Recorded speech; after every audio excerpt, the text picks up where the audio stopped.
சரண் Krishna YouTube சேனலுக்கு உங்களை அன்புடன் வரவேற்கின்றேன்.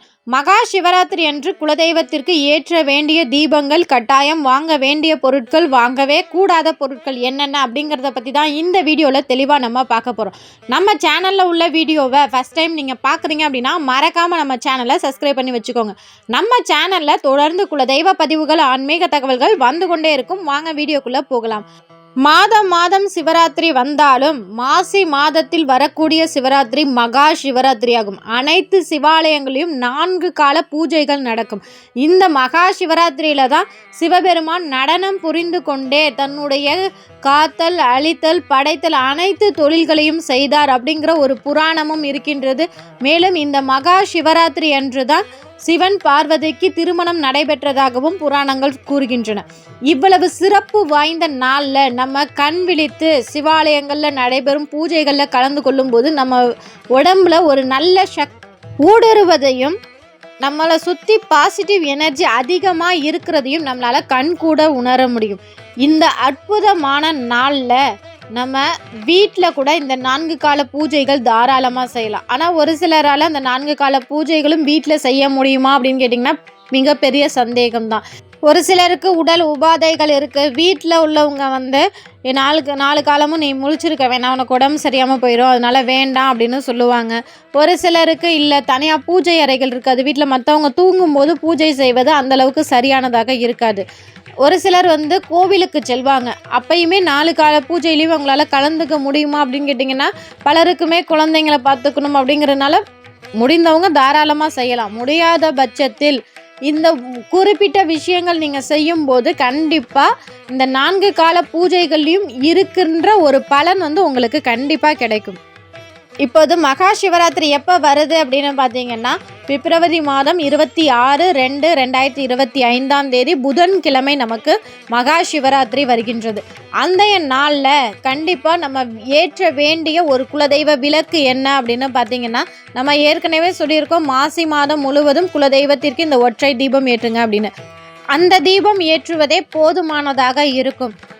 ஒரு சிலர் வந்து நாங்கள் தீபம் ஏற்றலாம் தாங்க இருக்கோம், ஆனால் ஒரு தடைகள் வந்துக்கிட்டே இருக்குது, எங்களால் தொடர்ந்து தீபம் ஏற்ற முடியல அப்படிங்கிறவங்க கூட இந்த மகா சிவராத்திரி அன்று நம்ம குலதெய்வத்திற்காக ஏற்றக்கூடிய தனி மண் அகல் விளக்கில் 2 சொட்டு தேன் கலந்து நீங்கள் ஏற்றும் போது கண்டிப்பாக குலதெய்வம் மற்றும் சிவபெருமானின் அனுகிரகம் உங்களுக்கு கண்டிப்பாக கிடைக்கும்.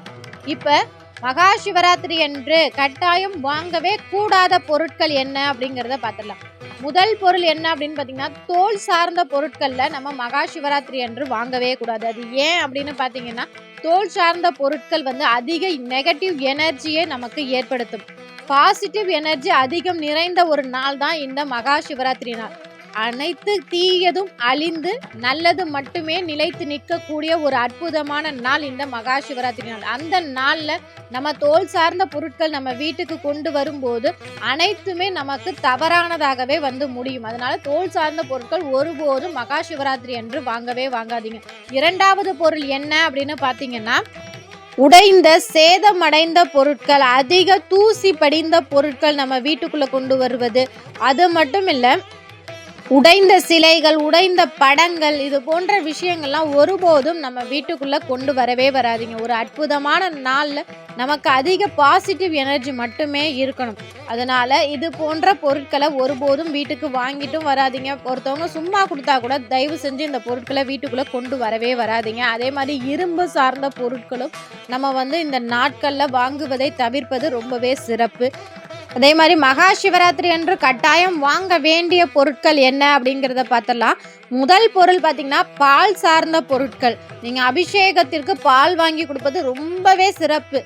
அருகில் இருக்கிற சிவாலயங்களில் 4 கால பூஜைகளுக்கு பால் வாங்கி கொடுங்க. உங்கள் வீட்டில் உள்ள சின்ன சின்ன சிவலிங்கம் நீங்கள் வச்சுருக்கீங்க அப்படின்னா அதற்கு நீங்கள் பால் அபிஷேகம் செய்து வழிபாடு செய்யும்போது உங்களுக்கு பல நல்ல பலன்களை பெற்றுத்தரும். அது மட்டும் இல்லை, இந்த நாளில் சுவாமி சிலைகள், சுவாமி படங்கள் வாங்கிட்டு வர்றது ரொம்பவே நல்ல பலன்களை பெற்றுத்தரும்.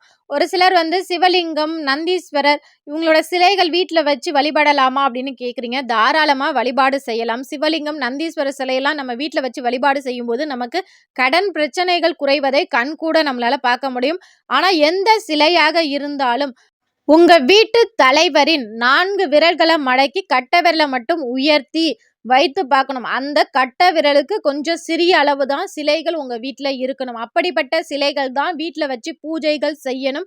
அந்த பூஜைகள் செய்யும்போது மட்டும் தான் நமக்கு நல்ல பலன்களை பெற்றுத்தரும். நம்ம பெரிய சிலைகள்லாம் வாங்கி வைக்கும்போது, அதற்கு நம்ம கோவில்ல எப்படி ஒரு சிலையை பிரதிஷ்டை பண்ணி அதை தெய்வமாக 3 கால பூஜைகள், அபிஷேகங்கள், ஆராதனைகள் அனைத்தும் செய்கிறார்களோ, அதே போல நம்ம வீட்லயும் செய்ய வேண்டும். அப்பதான் நமக்கு நல்ல பலன்களை பெற்றுத்தரும். இல்ல நம்ம அழகுக்காக ஒரு சிலை வாங்கிட்டு வந்து வச்சு, அதை முறையாக பூஜை பண்ணாம வச்சிருந்தோம் அப்படின்னா, அதுக்கு நமக்கு கஷ்டத்தை குடுக்கும். அதேபோல மகா சிவராத்திரி அன்று 12 மணியிலிருந்து 1 மணி, 2 மணி வரைக்கும் முழித்திருப்பதே உங்களுக்கு நல்ல பலனை பெற்றுத்தரும். அந்த நேரத்துல அதிக ஆற்றல்கள் நமக்கு வந்து சேர்வதாக ஒரு ஐதீகமும் இருக்கு. அதனால முடிந்த அளவுக்கு 4 கால பூஜைகள்லயும் உங்களால கண் விழிக்க முடியலைனாலும், இந்த 12 மணி, 1, 2 இந்த 3 மணி நேரம் மட்டுமாவது கண் விழித்து பாருங்கள். நல்ல பலனை பெற்றுத்தரும். அது மட்டும் இல்ல, இந்த நாட்கள்ல நம்ம பூஜைக்கு தேவையான பூக்கள், நெய்யி, உங்களால என்னென்ன பொருட்கள் அபிஷேகத்துக்கு வாங்கி குடுக்க முடியுமோ, விபூதி, வில்வ இலை, என்ன உங்களால வாங்கி குடுக்க முடியுமோ, அது சிறிய பொருளாக இருந்தாலும் சரி, அருகில இருக்கிற சிவாலயங்களுக்கு குடுங்க. சிவாலயங்கள்ல போய் தீபம் ஏற்றுங்க. இதெல்லாம் உங்களுக்கு அதிக நல்ல பலன்களை பெற்றுத்தரும். உங்க குலதெய்வத்தை மனதார வேண்டிக் கொண்டு உங்க வீட்ல விளக்கு ஏற்றிய பிறகு நீங்க இது எல்லாத்தையும் கோவில்ல போய் செஞ்சு பாருங்க. உங்களுக்கு நல்ல பலன்கள் விரைவில் கிடைப்பதை கண்கூட உங்களால பார்க்க முடியும். இந்த வீடியோ உங்களுக்கு பயனுள்ளதாக இருக்கும் என்ற நம்பிக்கையில் மற்றொரு வீடியோவில் சந்திக்கிறேன். உங்களுக்கு சிவபெருமானை மகா சிவராத்திரியை ரொம்பவே பிடிக்கும் அப்படின்னா, ஓம் நம சிவாய என எங்களோட கமெண்ட் செக்ஷன்ல ஷேர் பண்ணிக்கோங்க. இந்த வீடியோ உங்களுக்கு பிடிச்சிருந்தா லைக் பண்ணுங்க, ஷேர் பண்ணுங்க, மறக்காம சப்ஸ்கிரைப் பண்ணுங்க. சரண் கிருஷ்ணா யூடியூப் சேனல். நன்றி, வணக்கம்.